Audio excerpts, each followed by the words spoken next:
আসসালামু আলাইকুম প্রিয় শিক্ষার্থীরা, আমরা এখন সপ্তম অধ্যায়ের কতগুলো গুরুত্বপূর্ণ বিক্রিয়া সম্পর্কে জানব। আমাদের এখানে প্রথম যে বিক্রিয়াটা আছে এটি হচ্ছে হাইড্রোক্লোরিক অ্যাসিড এবং সোডিয়াম হাইড্রোক্সাইডের মধ্যে বিক্রিয়া। এখানে হাইড্রোক্লোরিক অ্যাসিডের একইউ মানে হচ্ছে অ্যাকোয়াস জলীয় দ্রবণ, আর NaOH এর একইউ মানে হচ্ছে অ্যাকোয়াস জলীয় দ্রবণ। এখানে HCl এর মধ্যে আমরা প্রথমটা হচ্ছে প্লাস, পরেরটা মাইনাস, প্রথমটা প্লাস পরেরটা মাইনাস। এখানে এটা একটি অ্যাসিড, এটি একটি ক্ষার। কীভাবে বুঝবো? এখানে H এর মধ্যে প্লাস আছে, হাইড্রোজেন মানে H প্লাস আয়ন থাকলে সেটা হয় অ্যাসিড, আর OH মাইনাস থাকলে সেটি হয় ক্ষার। তাহলে একটির প্লাস যুক্ত হবে আরেকটির মাইনাসের সাথে, তাহলে H এবং OH মিলে H2O বা পানি উৎপন্ন হয়। এবং অন্যদিকে আমার Na এবং Cl যদি পরস্পরের সাথে যুক্ত হয় তাহলে NaCl উৎপন্ন হয়। তাহলে এটি হচ্ছে লবণ এবং পানি। তাহলে অ্যাসিড এবং ক্ষারের বিক্রিয়ার পরে লবণ এবং পানি উৎপন্ন হলে এই বিক্রিয়াটাকে বলা হয় প্রশমন বিক্রিয়া। ওকে, আমাদের এখানে যে পরবর্তী যে বিক্রিয়াটা আছে এই বিক্রিয়াটা হচ্ছে সিলিকন টেট্রাক্লোরাইডের বিক্রিয়া, SiCl4। Siটা হচ্ছে সিলিকন, তাহলে সিলিকনের সাথে যখন আমার 4টা ক্লোরিন পরমাণু যুক্ত হচ্ছে তখন এটাকে বলা হয় টেট্রাক্লোরাইড। তাহলে প্রথমে এটা প্লাস, এটি মাইনাস। এখানে পানির মধ্যে H প্লাস থাকে এবং OH মাইনাস থাকে। তাহলে Si যাবে OH এর সাথে, Si আর OH মিলিয়ে SiOH, এবং H এবং Cl যুক্ত হলে HCl। এখন এখানে যেহেতু সংখ্যা 4 আছে তার মানে সিলিকনের জার্মান মান +4, তাহলে এখানেও +4, কিন্তু OH হচ্ছে একটা। তাহলে সিলিকন ইলেকট্রন দিচ্ছে 4টা, কিন্তু OH নিতে পারে একটা, এই জন্য 4টা OH মিলে 4টা ইলেকট্রন গ্রহণ করবে।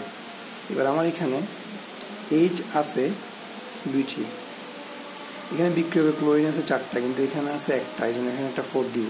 4 দেওয়ার কারণে হাইড্রোজেন এখানে 4টা, এখানে 4টা, মোট হচ্ছে 8টা, কিন্তু এখানে আছে 2টি, এই জন্য এখানে একটা সামনে 4 দিব। তাহলে আমার 8টি হাইড্রোজেন হয়ে গেছে।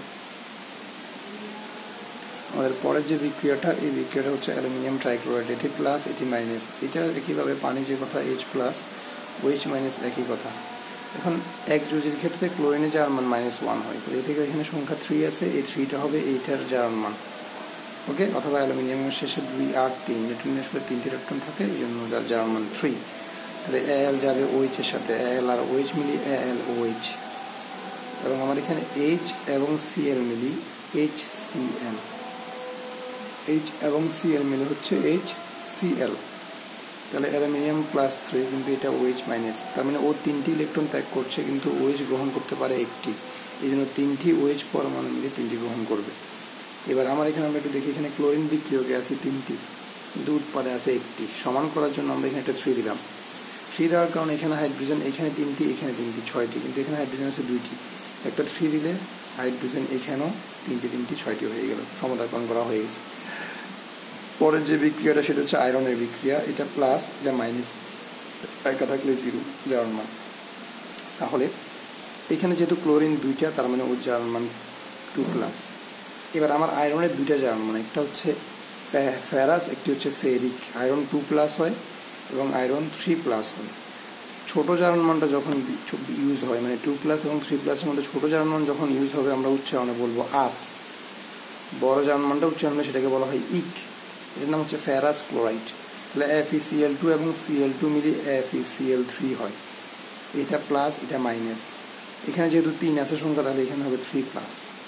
তাহলে দেখেন এখানে এটা ছোট জার্মান মান হলে আস, বড় জার্মান মান হলে ইক। এটা হচ্ছে ফেরাস ক্লোরাইড, এটা হচ্ছে ফেরিক ক্লোরাইড। ওকে, এবার আমার এখানে বিক্রিয়কে ক্লোরিন আছে 4টা, কিন্তু এখানে আছে 3টা। এখানে যদি আমি একটা 2 দিই তাহলে 3 দুগুণা 6টা হয়ে গেছে। আর আয়রন হয়ে গেছে 2টা, কিন্তু এখানে আয়রন আছে একটা, এখানে একটা সামনে একটা 2 দিলে সমতাকরণটা হয়ে গেছে। এগুলো হচ্ছে আমার বিক্রিয়া।